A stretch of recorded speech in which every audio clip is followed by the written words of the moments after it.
Hi class, it is student. Today questions number 13 मैले 12 number गरेको थिए ए र बी मैले गर्नलाई भनेको थिए। तपाईहरुले गर्नुभयो कि भएन भएन भने कमेन्ट गर्नु होला। तपाईहरुसँग सोल्भ भएन भने कमेन्ट गर्नु होला। जसरी 12 को ए गरिन्छ त्यसरी नै 12 को बी गर्नु भएन भने कमेन्ट गर्नु होला। र आज म प्रश्न नम्बर 13 गर्छु। यो मैले अरु सबै सी म्याथ को ओपीटी म्याथ को सबैको मैले ए टु जेड क्वेशन सोल्भ गरेको छु। मात्र यो युनिट को यो एक्सरसाइज को मात्र मैले 12 11 को र 12 को मैले बी दिएको छु तपाईहरुलाई गर्न। बाँकी मैले सबै गरेको छु ए टु जेड। तपाईहरु बी र बी मैले गर्न दिएको छु किन भन्दाखेरि यो क्वेशन्स लामो छ, भिडियो धेरै लामो जान्छ, पछि अपलोडिङमा समस्या आउन सक्छ। त्यसले गर्दाखेरि ल अब म प्रश्न नम्बर 13 को ए सोलुसन। प्रश्न नम्बर 13 मा भनेको छ सो दैट 13 को मैले यस्तो गर्छु, 13 को मैले बी गर्दिन्छु। यहाँ also plot the square and graph भनेको छ र यहाँ भर्टेक्स अफ युनिट स्क्वायर भनेको छ। ल अब यो मैले जसरी गर्छु नि त्यसरी नै यो पनि गर्नु होला, तर यो भन्दा अलिकति इजी हो रहेछ, ए रहेछ है। ए बी भन्दा इजी ए रहेछ। अलिकति यसमा थप दिएको छ अल्सो प्लट द स्क्वायर। बाँकी यहाँसम्म जसरी मैले गर्छु यहाँसम्म त्यसरी नै यसलाई पनि गर्नु होला है। डिस्टेन्स निकाल्नु त अनि सबैको डिस्टेन्स निकाल्नु, यसको डिस्टेन्स यसको निकाल्दिनुस्, त्यसपछि यसको निकाल्नु, त्यसपछि यसको निकाल्नुस्, सबैको डिस्टेन्स चाहिँ निकाल्नु के। अनि स्क्वायरमा के हुन्छ त सबै साइड इक्वल हुन्छ। यसमा अलि फरक छ, यहाँ भनेको छ युनिट स्क्वायर। युनिट स्क्वायरमा के हुन्छ सबैको लेन्थ 1 आउँछ। युनिट स्क्वायरमा सबैको लेन्थ कति आउँछ त 1 आउँछ हैन। त्यसैले अलिकति युनिट स्क्वायर भनेको छ। युनिट स्क्वायर भनेको जसको लेन्थ 1 हुन्छ त्यसलाई युनिट स्क्वायर भनिन्छ। र अरु बाँकीहरुमा चाहिँ के त 1 भन्दा बाहेक अरु जे पनि आउन सक्छ त्यसलाई स्क्वायर भन्छ। म 13 को बी गर्दिन्छु है। 13 को बी तपाईहरुले 13 को ए चाहिँ ठ्याक्कै बी जस्तै गर्नु होला। जसरी बी को गरिन्छ ठ्याक्कै 13 को ए त्यस्तै नै गर्नु होला। किनभने यसमा अलिकति प्लट भनेको छ स्क्वायर, त्यही भएर अहिले मैले गरिदिरहेको छु। लेट हाम्रो यहाँ के छ त यसलाई हामी मान्दियौ let p 0, 0 q 1, 0 r 1, 1 and s 0, 1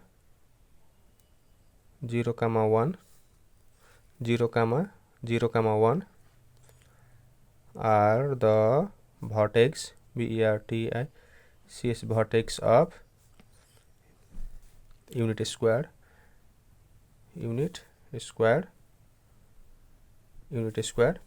so for side AB को हामी के त डिस्टेन्स निकाल्दियौ किन हाम्रो PQ को यहाँ PQ छ। तपाईहरु 13 मा के त 13 मा AB को डिस्टेन्स निकाल्नु, PQ इक्वल टु हाम्रो फर्मुला के हुन्छ x2 minus x1 को square plus y2 minus y1 को स्क्वायर।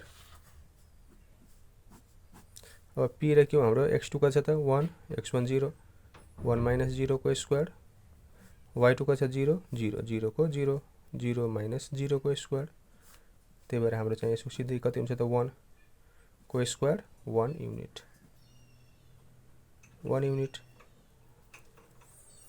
त्यस्तै हामी लेखौ फोर साइड एउटा PQ भयो। अब QR for side QR equal to x2 minus x1 of whole square plus y2 minus y1 of whole square। हाम्रो x2 कति दिएको छ त हाम्रो अब q एडमा 1 1 1 minus 1 को square plus 1 0 y2 1 y1 0 1 minus 0 को स्क्वायर कति भयो त 0 प्लस 1 को स्क्वायर 1 minus 1 0 1 बाट 0 घट्यो 1। त्यही भएर हाम्रो कति भयो त 1 को स्क्वायर भनेपछि हाम्रो कति त 1 हैन। अथवा हामीले यहाँ 1 युनिट यसो यहाँ हुँदैन है 1 को स्क्वायर भनेपछि हाम्रो कति त 1 युनिट हुन्छ है। 1 युनिट सरी है 1 युनिट 1 को स्क्वायर हामी यति गर्नु पर्दैन। 1 को स्क्वायर कति त 1 युनिट। त्यही भएर हाम्रो यो 1 को स्क्वायर कति त 1 युनिट सरी। त्यस्तै फोर साइड हाम्रो पिक्यू भयो, क्यू र अब RS for side RS equal to हाम्रो फर्मुला के हुन्छ x2 minus x1 of whole square plus y2 minus y1 of whole square. अब आरएस में हाम्रो x2 कति छ त 0 1 0 माइनस 1 को स्क्वायर प्लस y2 कति छ त 1 माइनस 1 माइनस 1 को स्क्वायर माइनस 1 को स्क्वायर प्लस 0 को स्क्वायर हामी लेख्दैनौँ सिधै 1 को स्क्वायर कति त 1 यानी कि 1 युनिट हैन। माइनस 1 को स्क्वायर 1 हुन्छ, 1 भनेको 1 युनिट। त्यस्तै फोर साइड अब के त पीएस हाम्रो पी र एस को for side PS equal to x2 minus x1 of whole square plus y2 minus y1 of whole square. x2 कति छ त 0 x1 कति छ त 0 0 0 को स्क्वायर प्लस y2 कति छ त 1 माइनस y1 0 को स्क्वायर। हाम्रो 0 को 0 0 नलेखिनु सिधै 1 लेख्दिनु 1 को स्क्वायर भनेपछि हाम्रो 1 युनिट। हेर्नु त सबैको 1 1 1 1 युनिट आयो हैन। अब यसको हामी डायगोनल निकाल्दियौ। डायगोनल जस्तै यो तपाईको स्क्वायर बनाइदिउ न, यो के भयो त स्क्वायर भयो, सबैको कति युनिट आयो त 1 आयोले भन्छ unit square. Again for diagonal DIAGONAL for diagonal हामी यहाँ लेखौ ए के रे यो पी छ है, यो पी क्यू आर एस हैन।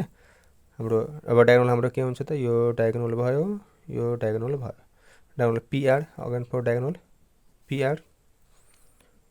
पीआर इक्वल टू हाम्रो फर्मुला त्यही हो x2 minus x1 of whole square plus y2 minus y1 of whole square हाम्रो x2 p र r को pr मा हाम्रो p र r मा x2 कति छ त 1 कमा 0 के रे 1 माइनस 0 को स्क्वायर y2 कति छ त 1 0 कति छ त हाम्रो p र r मा 1 0 1 0 1 माइनस 0 को स्क्वायर 1 को स्क्वायर प्लस 1 को स्क्वायर 2 सिधै हामी 2 लेख्दियौ नि त ल। 1 को स्क्वायर 1 हुन्छ, 1 को स्क्वायर मतलब 1 प्लस 1 कति भयो 2 युनिट।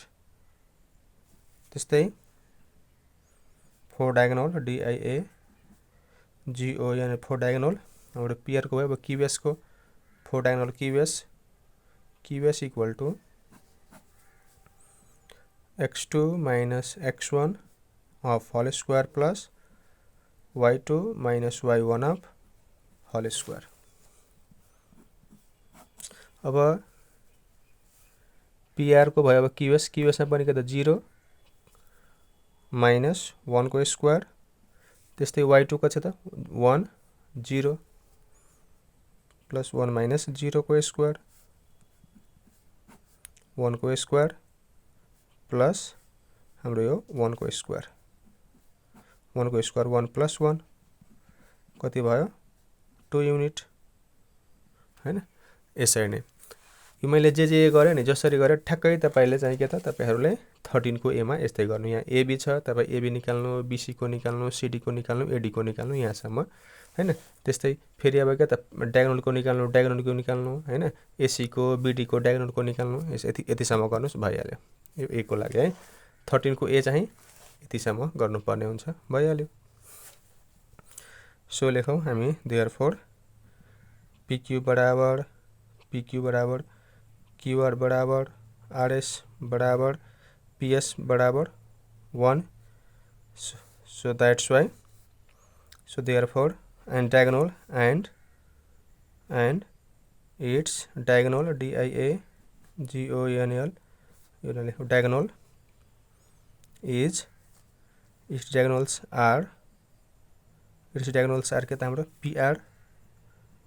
PR बराबर QS. So therefore point PQRS REPRESENT represent vertex VERTICA vertex of UNIT unit square. यति मात्र गर्नु छ. 13 को पनि तपाईहरु 13 को A यो 13 को A पनि सेम यस्तै गर्नु. अब यहाँ PQ छ त AB, यहाँ त्यस्तै PQ AB छ, त्यसपछि CBC CD, त्यसपछि AD हैन, त्यसपछि डायगोनलको निकाल्नु, यस्तै लेख्दिनु. अब यहाँ भनेको छ also plot the square on graph. अब यो स्क्वायरलाई चाहिँ के त ग्राफमा भनेको छ प्लट गर्नलाई. ग्राफमा चाहिँ प्लट गरिदिनु पर्छ. अब हामीले यो पोइन्टहरुलाई चाहिँ के त हामीले यो ग्राफमा प्लट गर्नलाई भनिएको छ. यहाँ plot the square on graph, यो स्क्वायरलाई चाहिँ के त हामीले ग्राफमा प्लट गर्नलाई भनेको छ. सो म अलिकति यहाँ पोइन्ट लिन्छु, अलि सानो नै लिनु, यहाँबाट गरौँ, यति गरौँ र यहाँबाट गरौँ.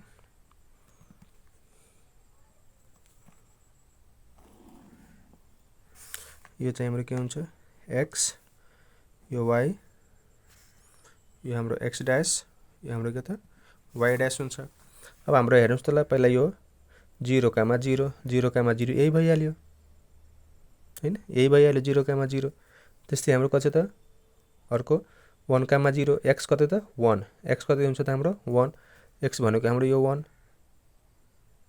हैन, x 1.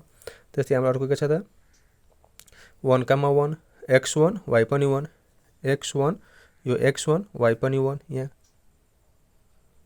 हैन, यो x1 y1. अर्को हाम्रो चाहिँ के त x0 छ y1 छ, x हाम्रो 0 y1 यहाँ, यसलाई जोड दिनुस्.